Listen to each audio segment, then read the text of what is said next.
रसूलुल्लाह के लिए कुर्बानियां। और इसी तरह हजरत साद बिन अबी वक्कास रजी अल्लाह तआला अन्हु रसूलुल्लाह के सामने खड़े होकर आपका दिफा कर रहे हैं और नेज़े दुश्मनों को मार रहे हैं।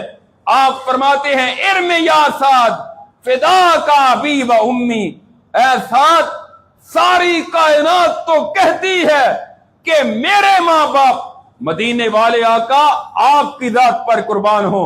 मैं मदीने वाला कहता हूं, इर्मे फिदा का अबी व उम्मी, ऐ साद तीर अंदाजी करो, मैं मोहम्मद के माँ बाप तुझ पर कुर्बान हूं।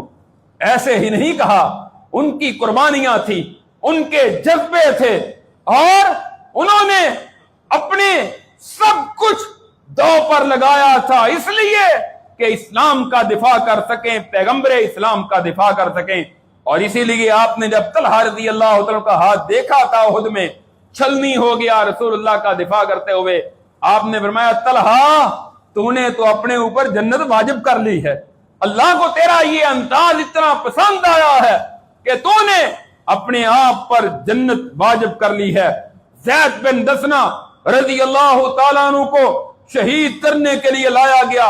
सीरत इब्ने हिशाम में लिखा है, अबू सुफियान उस वक्त तक अभी मुसलमान नहीं हुआ था।